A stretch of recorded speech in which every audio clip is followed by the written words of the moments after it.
Assalamualaikum warahmatullahi wabarakatuh. Bismillahirrahmanirrahim. Rabbi shrah li sadri wa yassir li amri wahlul 'uqdatam min lisani yafqahu qawli.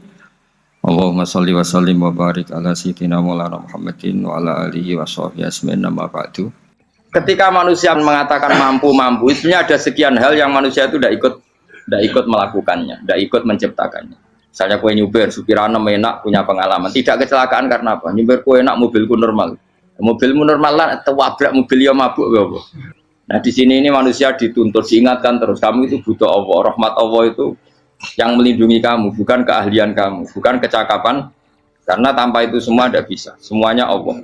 Ya, tapi manusia tadi, gara-gara misalnya tadi mobilnya normal, dia punya keahlian nyuber, terus mengklaim kalau keselamatan dia itu karena hati-hatinya dia, karena mobilnya normal. Padahal ada sekian catatan yang menjadikan dia selamat dan semuanya itu kudrahnya Allah Subhanahu wa taala. Misalnya gak ditabrak wong mabuk, gak ono gempa, gak ono bumi merekah. Misalnya kita pintar nyoper lah terus bumi memangap terus kita templung nggak apa-apa. Kemudian daerah-daerah kayak ya rasa tak sebut nomor orang. Kira tahu muka siapa ya, bener mari tak sebut nomor yang ngeri. Intinya Indonesia ora aman, tapi kita tenang aja satunya ora aman kabeh, ono sing aman. Ora usah kuwatir likuifaksi, ora usah kuwatir meteor jatuh, kabeh ya potensi no? Potensi semua. Sehingga ini sedikit saya ijazahkan. Suatu saat kata Rasulullah, saya yang Mu'ad melihat kamu hanya sejengkal di depan para ulama ketika nanti di akhirat. Terus Mu'ad tanya, Rasulullah tanya, kenapa kamu hanya satu jengkal dengan derajatnya para ulama ketika sowan Allah? Jawabnya Mu'ad, kamu punya amal apa? Jawabnya Mu'ad, ya Rasulullah, saya tidak pernah melangkahkan satu kaki, kecuali saya tidak pernah yakin apa bisa melangkahkan kaki yang satunya. Dan saya tidak pernah mengunyah satu makanan, kecuali saya juga tidak pernah yakin apa bisa menelannya. Dan saya tidak pernah bernafas satu nafas, kecuali saya tidak yakin apa bisa nafas berikutnya. Saking dia tergantung ta'aluk semuanya sama kudrahnya Allah Subhanahu wa taala. Kalau kita ini kan sok.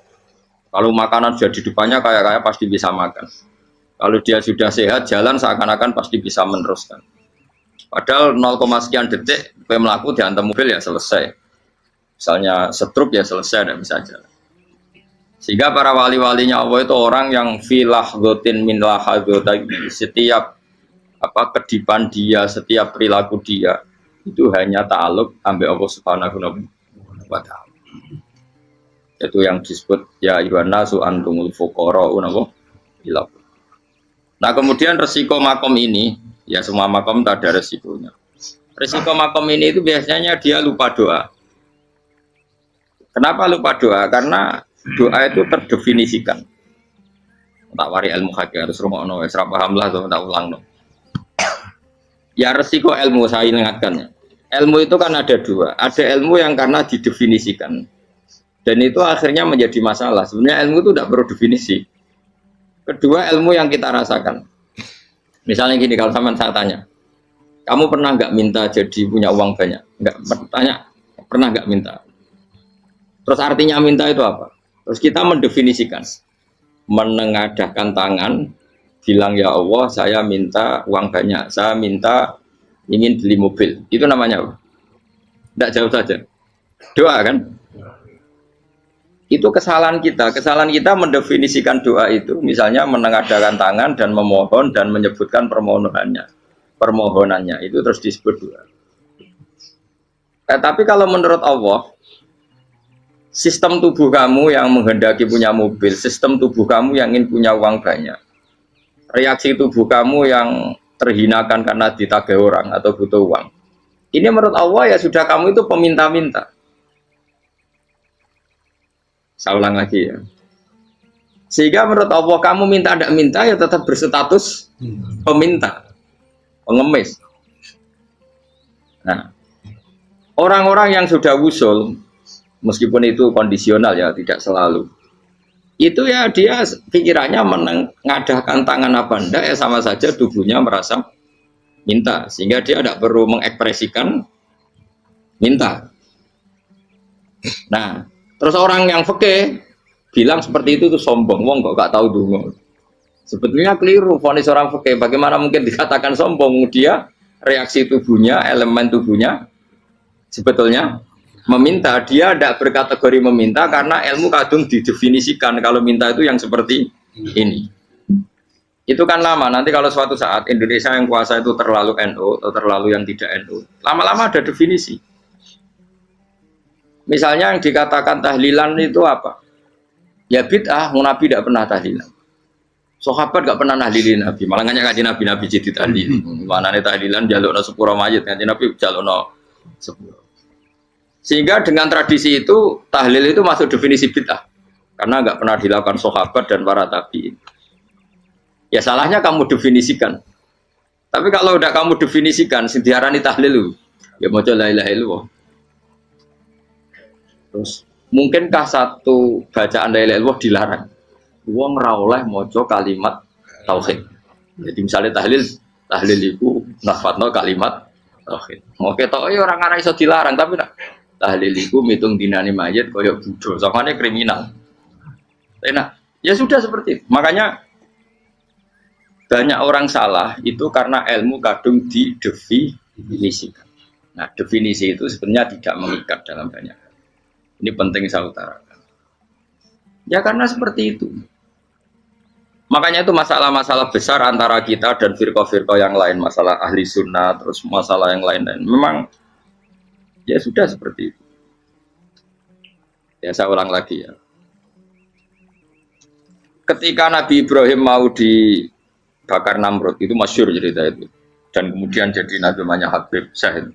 Habib Syahid itu sebetulnya hanya ngutip Habib Abdul Haddad. Jadi syair itu sebenarnya ada di Diwanul Haddad. Apa? Diwanul Haddad. Diwanul Haddad itu syair-syair Abdul Haddad ketika beliau usul, beliau mukasyafah. Terus bagian dinyanyikan Habib Syahid terus jadi populer. Saya ulang lagi ya. Tubuh kita, misalnya kamu lapar, perut kamu kan mereaksi minta makan. Andaikan kamu itu Tuhan, kan kamu tahu bahwa perut kamu itu minta makan. Tanpa kita bilang ya Allah saya minta makan, Allah tahu kalau reaksi tubuh kamu minta makan. Sehingga orang yang tidak minta pun asal makomnya makom yang ikror, mengakui kalau dia butuh ya namanya sudah minta. Tapi fikih kadang mendefinisikan sing darane minta itu hanya madhep qiblat terus menengadakan tangan dan sebagainya. Ya sudah kita sebagai orang pengikut ya yang ikuti fikih, yang ikuti tasawuf sebetulnya itu definisi yang sepihak. Sehingga ketika Nabi Ibrahim mau dibakar Namrud, masyhur itu cerita itu. Beberapa hari mungkin bulan-bulan orang disuruh Namrud cari kayu sebanyak-banyaknya. Ketika kayu sudah terkumpul mungkin satu lapangan, Ibrahim mau dibakar. Pegawainya Namrud itu bingung caranya nguncalo Ibrahim. Mereka saking gedene napa? Api. Nak dincalo kok ado iku ratok tengah. Nak diparekno iku kepanasan. Masyhur. Terus setan zaman iku ora akeh dadi setan tenan. Saiki kan duplikate sak akeh dadi setan ra tau muncul. Wong duplikate wis napa? Akeh. Singkat cerita setan itu muncul pura-pura jadi manusia terus ditemukan manjanik. Manjanik ya semacam ketepil besar yang jadi mana ya dari kiai-kiai ketepil haram mergo penemune setan. Jadi ini tuh. Tapi nak manjanik penemune setan itu betul walhasil terus dibikinkan satu manjanik semacam ketepil besar terus Ibrahim dilemparkan ke api. Lewat apa? Ketepil tadi idenya siapa? Setan. Nah ketika di tengah api itu unik. Kata malaikat Jibril datang terus tanya sama Ibrahim, ya Ibrahim apa kamu butuh saya? Butuh. Alakah haja apa kamu punya kebutuhan? Jawab Ibrahim lah, saya tidak punya kebutuhan. Amma ilaika fala, kalau ke kamu enggak. Karena kamu makhluk, apapun keren kamu Jibril tetap kamu makhluk. Amma ilaika fala. Enggak maksudnya butuh ke Allah nanti saya nyampaikan. Malah dinya Nabi Ibrahim, kalau Allah tidak usah kamu sampaikan ya sudah tahu. Gua be Jibril. Oh, aku itu ditekak kan. Ya saya ulang lagi, apa kamu punya kebutuhan? Alaka hajalah ama ilaika fala, kalau ke kamu ndak. Ndak maksudnya butuh ke Allah nanti saya sampaikan. Karena Jibril yang mentang-mentang dekat sama Allah dan tukang memberi informasi. Tapi kata Ibrahim, kalau ke Allah sih nggak perlu kamu, dia sudah tahu. Nah itu terjadi nadamanya Habib Abdul Haddad Masyhur itu apa? Hasbi min su'ali ilmuhu bihali. Jadi cukup ilmunya Allah itu menjadikan saya tidak perlu minta. Hasbi min su'ali ilmuhu bihali. Jadi ada kondisi tertentu yang para wali itu, saya ulang lagi, kondisi tertentu yang para wali itu ya tidak minta. Tapi kalau itu ditiru jenengan semua ini jadi keangkuhan. Kenapa? Wes ora ndonga tangane ditenangano, atine ora eling pangeran, kan akhirnya tak jaluk tenan. Jadi aja niru wali-wali. Nah, wali-wali itu kan misalnya tangannya tidak menengadah tapi semua sistem tubuhnya merasa butuh sama. Saya itu pernah gitu. Tapi itu kondisional dan saya juga ngulang tidak mesti bisa. Ketika saya umroh itu pernah saya ada satu kondisi itu doa ya di putaran pertama dos. Di putaran pertama saya berdoa ya agak banyak di multazam. Putaran kedua mau berdoa sudah tidak berani lagi. Sampai ke-7. Hari kedua ya tidak berani, hari ketiga tidak berani. Nah seperti itu tidak bisa dibuat-buat meskipun saya juga agak ingin. Tapi ya pas itu ya nggak bisa. Gara-gara itu korban kitab hikam, ya kitab hikam yang terkenal. Kitab hikam itu pernah cerita gini. Rubbama dallahum al-adab ala tarkit tolak. Terus di antara makalahnya itu wa inna ma yunabbahu man yajuzu alaihil ikhfal. Tapi kamu jangan niru dosa kan. Tapi jangan ingkar ilmu ini tambah dosa oke. Jadi niru ya dosa, ingkar ya dosa. Jadi ada seorang wali kata hikam. Kadang-kadang seorang wali itu mau doa diulang itu sungkan. Kenapa? Yang perlu diingatkan tuh yang potensi lupa. Allah kan masih ingat doa kemarin. Lalu itu gara-gara saya sebelum umroh itu mensinau kitab hikam itu agar fidrullah. Ya Allah, sing tak dungani wingi ejek eling kok tak eling nomene. Dadi wa inna ma yunabbahu man yajuzu alil fal, yang bisa diingatkan hanya orang yang potensi lupa. Sementara Allah tidak akan. Tapi kan akhirnya dungane eling. Ya Allah kayak kemarin. Hari ketiga ya Allah kayak. Makanya menurut saya ilmunya orang hakikat itu juga ada sisi kriminalnya karena ya tadi. Tapi kamu ingkar ya keliru. Memang Allah gak mungkin lupa, ngapain kamu ingatkan. Makanya menurut saya Allah itu memang zat terbaik, benar-benar Rahman Rahim. Mestinya nak Allah terbaik itu ngomong bedino malah ngamuk. Lah aku lali tapi mbok elang eling dong.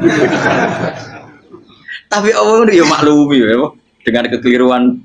Kita ini kan selalu keliru, dongo terus ya keliru sebetulnya, karena seakan-akan kan mengingatkan seseorang yang mungkin lupa. Wong Allah tidak pernah lupa kok, kamu ingetin terus. Atau kamu menggurui Allah, yaitu ya Allah nang sebadani kalau di duake, padahal nggak mesti maslahat bagi kamu. Duake orang mesti maslahat bagi kamu. Maka ada sekian contoh yang wali itu dibully pangeran.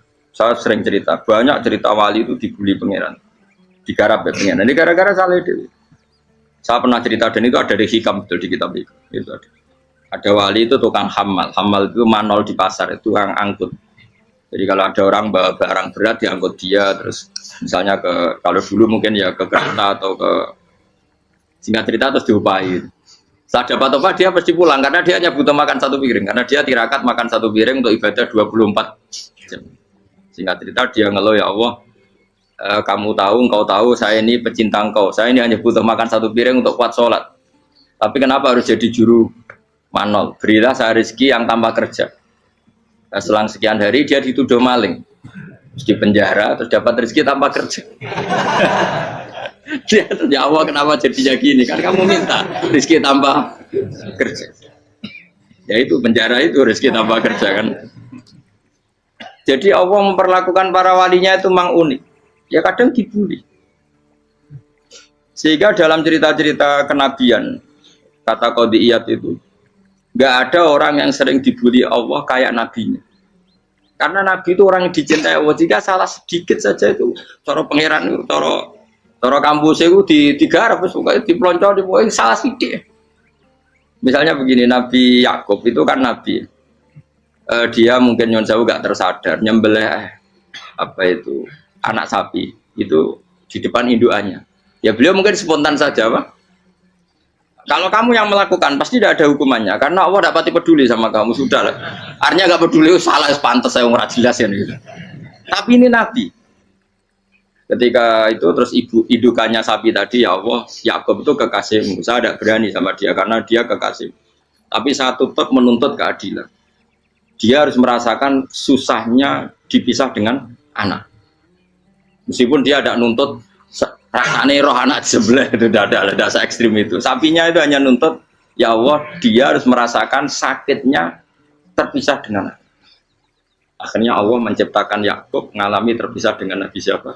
Yusuf. Itu kalau kata qadiyat, itu kalau yang melakukan tidak Nabi pasti nggak dibully Allah, dibiarin. Karena Nabi ini yang melakukan. Nah. Terus ini Nabi Yusuf lagi, mana rasa daftar wali berat. Nabi Yusuf itu di penjara itu karena terdolimi apa karena memang dia salah? Terdolimi. Dan ya Yusuf itu Nabi. Nabi Yusuf itu Nabi betul memang benar-benar. Meskipun ganteng dia Nabi. Syaratnya Nabi ganteng kira-kira mlebu. Nabi itu harus ganteng, enggak boleh. Nabi elek ora oleh. Karena Allah izin di kekasih kok kriting elek. Allah ya di selera dadi. Kabeh Nabi mesti yang paling ganteng di kaumnya, yang paling nasak. Enggak boleh Nabi kok pesek, kriting, enggak boleh. Tapi kalau sudah jadi orang soleh oleh. Tapi kalau Nabi enggak boleh. Enggak. Nabi Yusuf bukan, masyhur kan cerita Nabi Yusuf dengan siapa? Zulaikha. Dan belum ada orang dalam keadaan darurat masih cerdas kayak perempuan. Jadi singkat cerita, ketika Yusuf diajak Zulaikha selingkuh gak mau kan keluar dari kamar. Dalalah kebetulan wa alfaya sayyidah rajal. Itu si Zulaikha tadi spontan langsung bilang, wahai suamiku, apa hukuman orang yang ingin menodai keluargamu? Itu wong wedok. Padahal dia agak terencana, dia pun gak bayangkan kepergok suaminya. Itu dalam keadaan kepergok itu masih cerdas. Suamiku, apa hukuman orang yang mau menyelingkuhi keluarga Anda? Singkat cerita, suaminya murka, terus Yusuf di penjara, terdolimi. Ketika di penjara, kemudian Yusuf punya keahlian mentakwil apa? Mimpi. Kan tadi suaminya Zulaikha itu tidak sampai raja, ya kira-kira PM atau menteri. Raja itu punya mimpi yang bisa nakwil itu hanya Yusuf. Singkat cerita, terus utusan raja datang ke Yusuf, dan takwilan Yusuf terbukti benar. Tapi Yusuf ini seorang nabi, saya ulang lagi Yusuf seorang nabi, dia tapi ya manusia. Bilang gini ke utusannya, coba bilangkan ke raja kamu, di penjara ini ada orang yang di penjara secara terzalimi, yaitu saya. Tolong laporkan ke majikan. Itu Allah tersinggungnya itu bukan main. Nabi kok lapor makhluk. Itu tersinggung. Nah, kowe kan gak piye. Kowe ngajono proposal ya ora piye. Wis pokoke Allah kowe wis ra piye. Wong sumpen swargane ya ora langsung wae ngono pokoke kira-kira kan sudah tidak perlu ditegur. Makanya fa'an sahu syaitanu dzikra rabbi fala bisa fi sijni bid'asin. Maka Allah mentakdirkan utusan raja tadi itu lupa melaporkan peristiwa Yusuf ke raja tadi. Sehingga raja gak pernah dengar kalau ada orang di penjara karena Allah tersinggung. Wong kowe ku nabi kok lapore ambek penguasa. Ngono tok iku wis Allah tersinggung. Karena dia nabi, gak boleh nabi lapor makhluk.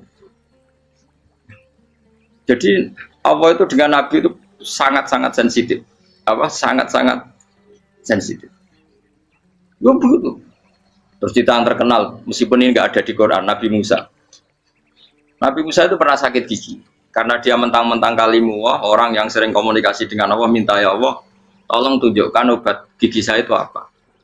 Dan ini sama Allah dikasih tahu. Kamu ngunyah suket ini, gitu. rumput ini kamu kunyah, nanti pasti sembuh. Karena resepnya dari Allah ya pasti mujarab, kan nggak ke dokter. Sehingga tidak dikunyah terus sembuh. Suatu saat dia sakit gigi lagi, nggak konsultasi lagi karena masih punya resep tadi kopian apa resep. Dia datang nyari suket yang sama dikunyah tambah sakit.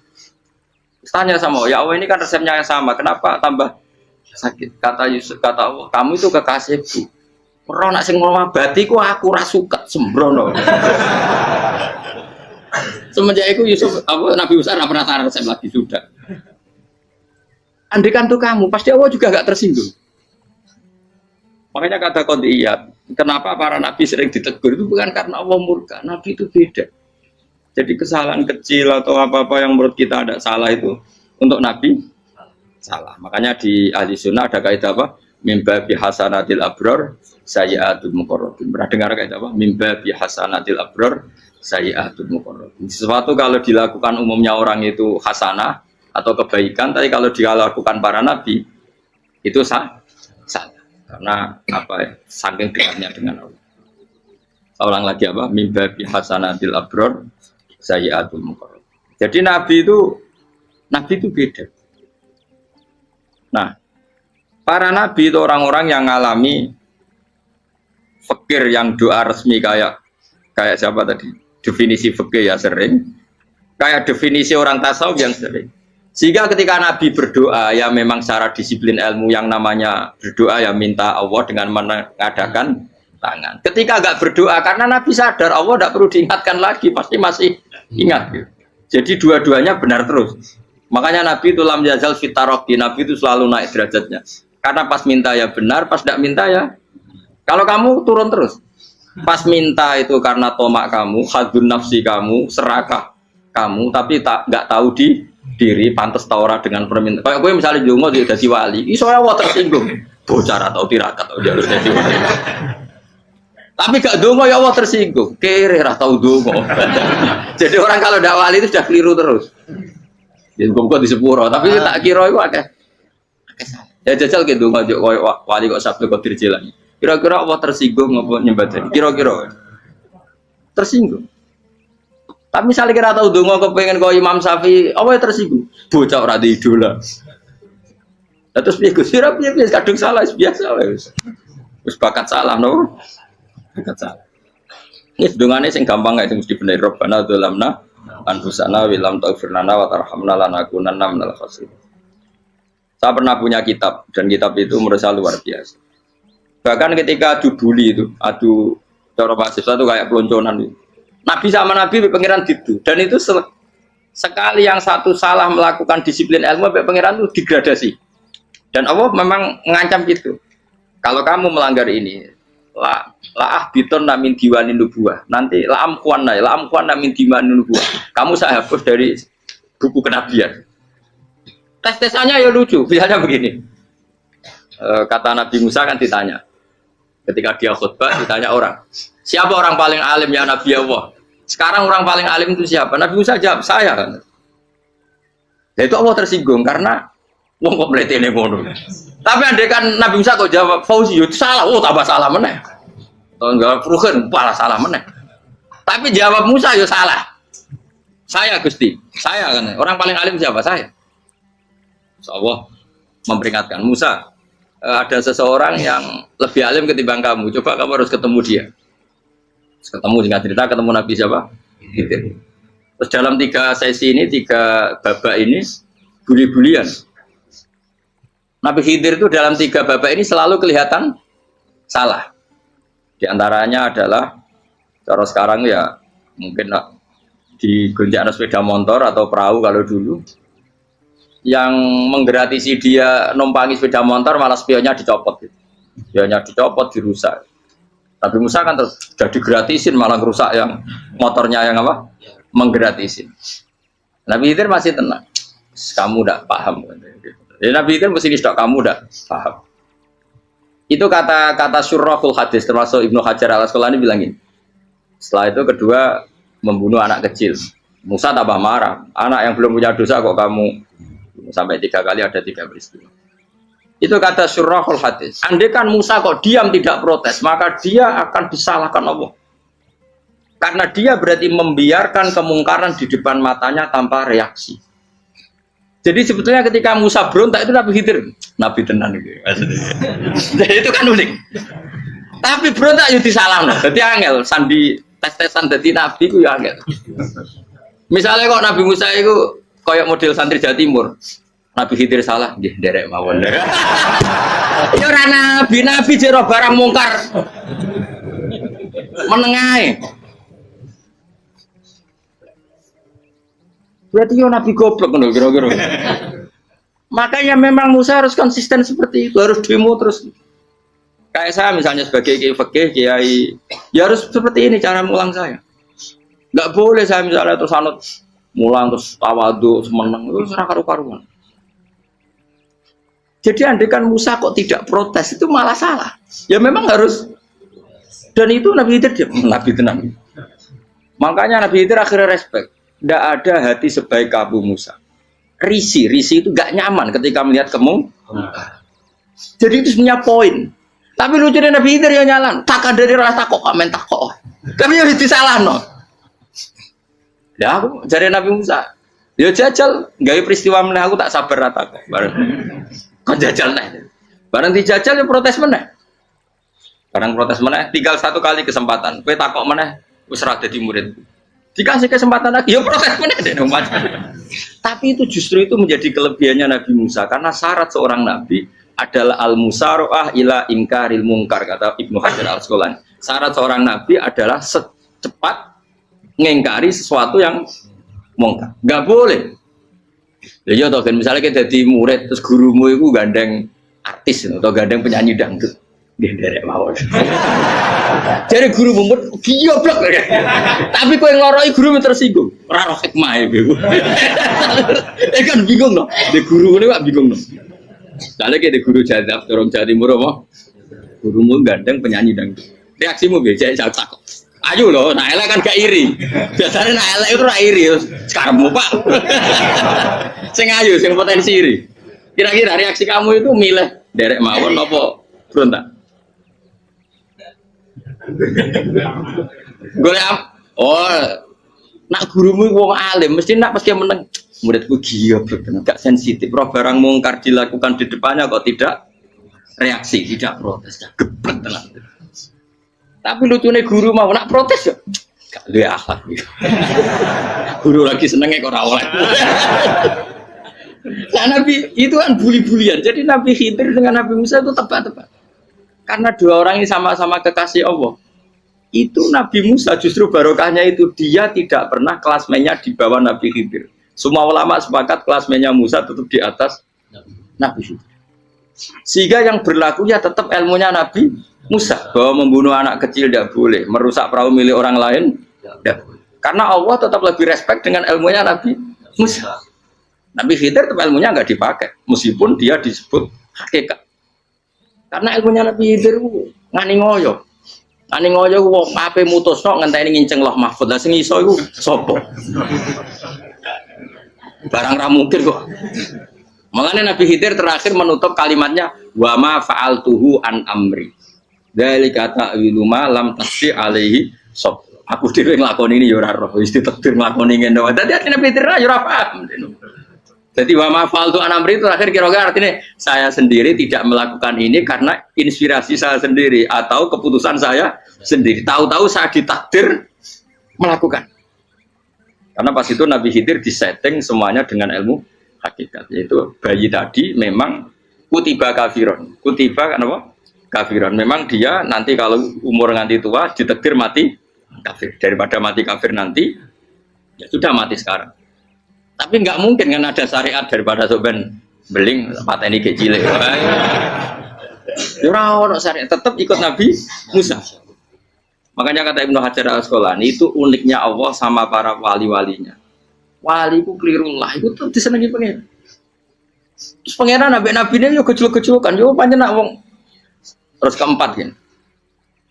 Tadi kan saya punya contoh 3 ini contoh keempat ini terakhir. Akhirnya kok ilmu meracu cukup tetap malah bingung enggak. Nabi itu minggat itu boleh enggak? Tanpa pamit, minggat itu pergi enggak pamit itu boleh enggak? Enggak boleh. Rasulullah meskipun kayak apa disakiti di Mekah itu enggak pernah minggat, enggak pernah hijrah. Saya ulang lagi, karena butuh izin. Tapi Allah pernah punya kekasih yaitu Nabi Yunus. Nabi siapa? Yunus. Itu Quran meredaksikan ya abako. Abako itu terjemahnya apa? Minggat. Kalau pergi itu dahaba. Tapi ini Allah meredaksikan itu abako. Abako itu ya minggat. Nabi Yunus itu dakwah di daerah Nainua. Ya, Nainua itu ya Babylon sana. Kampungnya namanya Nainua. Ya daerah Babylon. Babylon itu kalau di geografis modern ikut Irak. Ikut mana? Irak. Jadi Kufa, Basra, Babylon. Terus siapa itu yang ngalahkan pasukan Yahudi dulu itu Buktanasor, Hebukat Nazir itu ikut mana? Babylon apa? Babylon. Bama unsila alal malaka ini di Babila Harut Amar. Makanya kalau ulama-ulama melihat Irak kacau sampai sekarang itu tidak kaget. Irak itu ardun mal'una kalau di kitab-kitab, bumi yang memang sudah terlaknati mulai dulu. Sehingga ketika ada kasus Saddam Hussein sekarang itu ulama tidak kaget. Zaman Rasulullah Sugeng itu Irak itu termasuk sudah bumi yang guna keazala. Jadi di sana pasti banyak fitnah. Fitnah pertama yang dicatat sejarah adalah Mautul Hussein, apa? Kabudutnya Said siapa? Hussein di Karbala. Era Imam Syafi'i adalah zaman mifnah, ulama dibantai karena dipaksa mengatakan Quran apa? Makhluk. Terus konflik-konflik sampai era Saddam Hussein terus era sekarang jadi. Nah kita ini ulama sebenarnya tahu tarikh itu. Tapi di era modern kan dianalisis karena campur tangan ini itu ya sudah lah. Sebab goblok pun aja daripada ngebantah-bantah olahraga. Ibu goblok, ibu pinter. Sekarang kan analisisnya kan, wah ini ada campur tangan pihak ketiga diciptakan ya sauni ini. Ya kalau intelijen harus ngomong seperti itu. Kalau kita seperti ulama memang dari dulu dicap Nabi hunalika az-zalasil wal fitan. Saya teruskan. Nabi Yunus itu dakwai kaumnya itu lama sekali dan tidak iman. Nah semua nabi kalau kaumnya tidak iman itu diberi hak Allah ngancam akan adanya adab apa? Ngancam akan adanya adab. Nabi Yunus ngomong gitu terusin. Nanti kalau kamu tidak iman itu pasti kena adab. Anggap saja dia ngancam gitu sudah berbulan-bulan. Singkat cerita, adab baru tinggal 3 hari lagi. Ayo nang iman, tinggal 3 hari lagi. Ya kira-kira dia ngomong misalnya Ahad, berarti Ahad, Senin, Selasa, atau kamu milih Selasa ya Rabu, Kamis. Singkat cerita Ahad itu dia gak kuat. Wah semuanya kurang telung dino kaumku tetap orang iman. Mangkel asal minggat deh. Mau minggat ya jadi mau minggat kan gak punya tujuan. So asal pergi jauh saja. Ada perahu, sekenanya dia naik saja. Namanya minggat nih. Kalau bawa bekal terencana, bawa visa paspor kan plesir namanya. Jadi minggat tuh ya gak, ya sekenanya gak persiapan. Singkat cerita sampai ikut perahu nelayan tadi terus zaman itu ya ada mitos kalau ada gelombang yang nggak wajar pasti ada orang minggat. Terus ditanya siapa yang minggat, Nabi Yunus kan orangnya jujur saya katanya. Gitu. Ya sudah yang minggat terus dicemplung gitu. Ya, terus ada yang agak baik ya jangan gitulah. Ini kan kita semua butuh selamat. Dudi dulu. Terus Dudi satu lagi ketemu Yunus. Coba mungkin salah udahnya Dudi lagi ketemu sampai 3 kali ya ketemu Yunus. Makanya fasahama fakana minal mudhadis diuji dia kalah kemudian tenggelam. Fal taqamahul khutu wa huwa mulim. Terus dia diuntal ditelan oleh ikan nun. Di situ ikan nun digambarkan saking besarnya itu. Dan ini uniknya Allah sama kekasihnya. Sudah Allah menyalahkan tapi unik. Ikan ini kan itu sama Allah dikasih instruksi. Kamu nggak boleh makan dia kekasih saya. Terus ketika di tengah di perut apa? Ikan dia kegelapan terus Nabi Yunus cita-citanya satu ya Allah kalau saya sumpah kiri saya tidak bisa baca tasbih akhirnya sama Allah disulap perut ikan itu jadi masjid jadi dia di dalam perut ikannya santai saja tetap wiridan santai fana ada fi dzulumati alla ilaha illa antas fanak ini kuntum nadal ya dia santai aja wiridan karena perut ikan bagi dia adalah masjid ya dia disalahkan Allah karena abako tadi minggat hijrah tanpa pamit. Tapi juga dibela-belain Allah, ikan tadi tidak boleh nelan. Ini perlakuan Allah sama orang yang bikin. Tapi karena dia Nabi uniknya apa? Dino Ahad itu kaumnya do nginceng ngomel Nabi Yunus. Rame-rame nginceng. Lucunya cara nginceng gini. Nak Yunus neng omah berarti bodoh nih. Ngomong apa yang ada kok dia tengok. Buarang dinceng Nabi Yunus tuh gak ada. Oh tenan ono ada. Mulane wonge rawani neng omah. Itu uniknya pangeran. Jadi mau dekne ora minggat yo salah. Mau dekne ora minggat berarti kaumnya jane apa ono adab ono gempa bumi liku faksi kok dekne ning omah. Lah nek ono tenan ra mlayu, nyatane gak mlayu. Jadi mbok Allah didesain minggat. Tapi nek minggat jadi salah Nabi yo ora pamit. Makanya masyhur saya itu punya kitab karangannya Habib Alim Alam, babanya Habib Anis, Habib Ali bin Husain yang ngarang apa? Ali bin Muhammad bin Husain karang yang disebut duror itu diantara doanya gini tapi jangan tiru loh, gue rawali bro. Aku rawani niru cuma saya hafal secara ilmu tapi saya tidak berani waj'al sayyiati man ahbabta ya Allah jadikan kesalahan saya itu kesalahan orang yang kau cintai terus pokoknya salah lagi jadi pengiran kadung seneng salah lagi sampai wae seneng waj'al sayyiati man ahbab terus kayak gue lah dimanja wong tuamu anak paling disayang salah gue lucu kok cah cilik Kowe seneng cah cilik, salah we. Lucu. Mecano gelas ya lucu, tiba ya lucu. Tibane cah tuwek-tuwek.